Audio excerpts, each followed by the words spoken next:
শতভাগ পুষ্টিগুণে ভরপুর এই কাঁচা পেঁপে।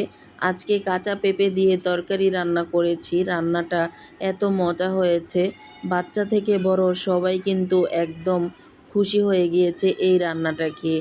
আসুন বন্ধুরা, আজকে এই রান্নাটা আপনাদের সাথে শেয়ার করব, কিভাবে রান্না করলাম এই মজাদার খাবারটা। তো এখানে চুলায় একটা প্যান বসিয়ে দিলাম। এখন আমি টাটকা মাছ এনেছিল আমার হাজব্যান্ড, সেই মাছগুলোকে আমি ধুয়ে কেটে নিয়েছি। কেটে তারপর এই যে আমি হলুদ লবণ দিয়ে সুন্দর করে ভেজে নিচ্ছি। এই মাছগুলোকে আজকে আমি একটু ছোট ছোট পিসেস করে নিয়েছি, কারণ ছোট ছোট পিস হলে আমার কাছে ভালো লাগে, মাছগুলো কিন্তু ভেঙে যায় না। আর বাচ্চারা যেহেতু আমার ছোট ছোট, আমার ঘরে শুধু আমি আর আমার হাজব্যান্ড, এই দুইজন ছাড়া সব বাচ্চারা আমার ছোট ছোট। তো ছোট ছোট মাছ ওরা খুব পছন্দ করে। আজকে ছোট ছোট পিসেস করে মাছগুলোকে আমি রান্না করব। দেখতেই পাবেন বন্ধুরা আমার রান্নাটা আজকে কতটা লোভনীয় হয়। আর যারা আমার ভিডিওটি দেখতে চলে এসেছেন তাদের সবাইকে অসংখ্য ধন্যবাদ। দেশ বিদেশ যে যেখান থেকে দেখছেন আমার ভাই বোনেরা, সবাইকে আপনাদের আমার অন্তরের অন্তঃস্থল থেকে একরাশ ভালোবাসা রইল। আর যারা নতুন আছেন আমার চ্যানেলটা প্লিজ সাবস্ক্রাইব করে পাশে থাকা বেল আইকনটা অন করে দিবেন। আর আমি এরকমভাবে নিত্য নতুন রান্না শেয়ার করে থাকি, গ্রামীণ স্বাদে গ্রামের ঐতিহ্য ধরে রাখার চেষ্টা করি। আপনারা যদি আমার এই চ্যানেলটা সাবস্ক্রাইব করে পাশে থাকা বেল আইকনটা অন করে দেন, তাহলে কিন্তু সবার আগে আপনার কাছে নোটিফিকেশনটা চলে যাবে। তো এই যে আমার মাছগুলো ভাজা হয়ে গিয়েছে, আমি কিন্তু একদম হালকাভাবে মাছটাকে ভেজে রেখে দিয়েছি একপাশে। আর এখন আমি এখানে আরেকটি প্যান বসিয়ে দিলাম। তো এখানে দিয়ে দিলাম সরিষার তেল আর দিলাম পরিমাণ মতো পেঁয়াজ কুচি। আর আমরা অলওয়েজ কিন্তু চেষ্টা করি সরিষার তেল দিয়ে রান্না করতে। সরিষার তেল দিয়ে রান্না করবেন, আপনার কখনো গ্যাসের প্রবলেম হবে না। আলহামদুলিল্লাহ আজকে 10 বছর ধরে আমরা এই সরিষার তেল খাচ্ছি। আমাদের কিন্তু 1 টাকার গ্যাসের ওষুধও খেতে হয় না। আলহামদুলিল্লাহ, এটা আল্লাহর একটা রহমত। তো আমরা সয়াবিন তেল খুব কম খাই, আর এই যে সরিষার তেলটাই সবসময় খাওয়ার চেষ্টা করি। তো এখানে কিন্তু আমি একদম অল্প মশলা দিয়ে এই রান্নাটা করব। পেঁয়াজটা হয়ে গিয়েছে, এখন আমি এখানে একটু পানি দিয়ে হলুদ লবণ আর কিছু কাঁচা মরিচ দিয়েছি, মরিচের গুঁড়ো দিয়েছি পরিমাণ মতো, আর ধনিয়ার গুঁড়ো, আর এখানে দিব হলো জিরে গুঁড়ো, যে ভাজা জিরে গুঁড়োটা, এটা কিন্তু পেঁপের তরকারিতে দিলে অনেক সুন্দর ঘ্রাণ হয়। আর আপনি কিন্তু আস্ত জিরা থাকলেও কয়েকটা দানা জিরা আপনি বাগারের মধ্যে দিয়ে দিতে পারেন। আর আমার আস্ত জিরে ছিল না, আমি এগুলোকে ব্লেন্ডার করে রেখেছিলাম ভেজে। তো এই ভাজা জিরে গুঁড়োটাই আমি এখানে ইউজ করেছি। এখানে কিন্তু আমি এখন মশলাটা কষিয়ে নিয়েছি সুন্দর করে।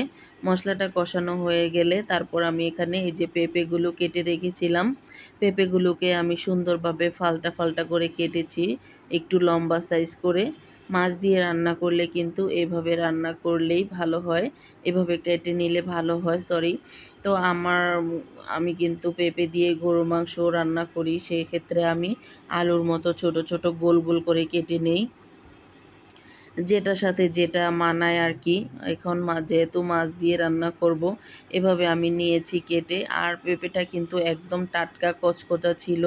আমার হাজবেন্ড কিন্তু 300 ফিট একদম গ্রামের সাইড পূর্বচল থেকে বাজার করে নিয়ে আসে টাটকা। তিনি খুব টাটকা পাগল, টাটকা ছাড়া তিনি খাবে না, জেতা মাছ ছাড়া খাবে না। তো তার জন্য তিনি পছন্দ করে এনে দেয়, আর এদিকে আমি কিন্তু তার জন্য পছন্দ মতো রান্না করি। তো এখানে আমি পেঁপেটাকে ঢাকনা দিয়ে ঢেকে কিছুক্ষণ কষিয়ে নিয়েছি। আমার পেঁপেটা আর একটুখানি সিদ্ধ হবে, আমি এখন আরও কিছুক্ষণ ঢাকনা দিয়ে ঢেকে সিদ্ধ করে নেব। একদম পেঁপেটা সুন্দরভাবে সিদ্ধ হয়ে গেলে খেতেও ভালো লাগবে, রান্নাটাও মজা হবে। আর আমার যেহেতু ছোট ছোট বাচ্চারা, ওরা কিন্তু বেশি একটা সবজি খেতে চায় না। আর আজকে পেঁপের তরকারিটা ওরা খুবই পছন্দ করে খেয়েছে আলহামদুলিল্লাহ। এই যে দেখেন আমার পেঁপেটা একদম সুন্দরভাবে গলে সিদ্ধ হয়ে গিয়েছে, সুন্দরভাবে, মানে নিচের যে পানিটা ছিল শুকিয়ে গিয়েছে। এখন আমি লাস্ট হলো ঝোলের পানিটা দিয়ে দিলাম।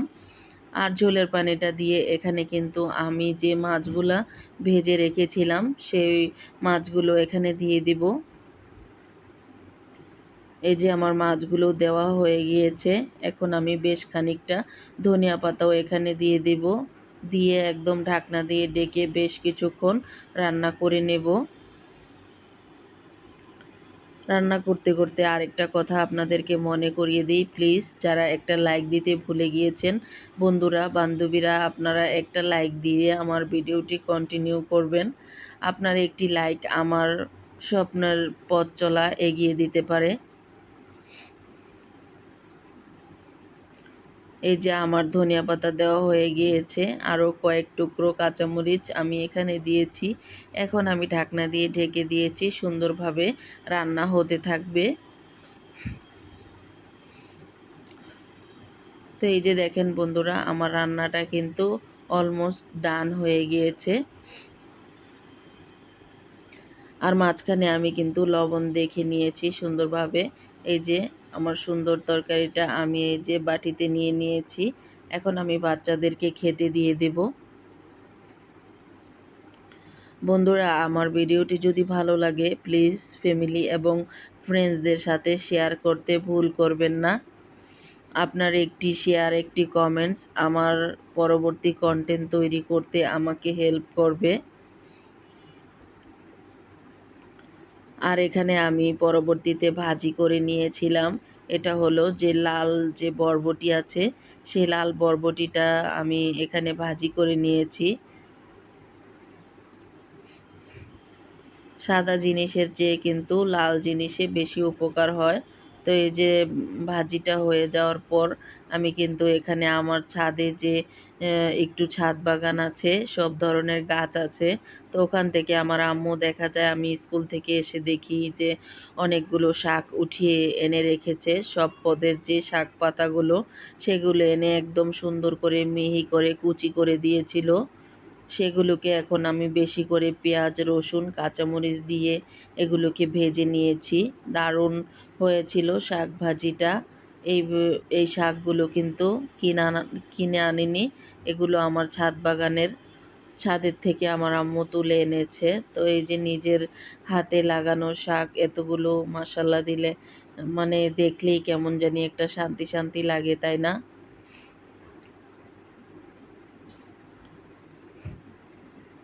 তো এই যে শাকগুলোকে আমি ভালো করে নেড়ে চেড়ে একদম ঢাকনা দিয়ে ঢেকে দিব না, কারণ ঢাকনা দিয়ে ঢেকে দিলে কিন্তু শাক রান্নাটা লাল হয়ে যায়, সুন্দর হয় না। তো তার জন্য আমি একদম লবণ দিয়ে এইভাবে রেখে দিয়েছি। আর সুন্দরভাবে শাকটা কিন্তু হয়ে যাবে। আর আজকের মতো এখানেই বিদায় নিচ্ছি। আমার ভিডিওটি ভালো লাগলে লাইক, কমেন্ট, শেয়ার করতে ভুলবেন না। আল্লাহ হাফেজ, ভালো থাকবেন সবাই।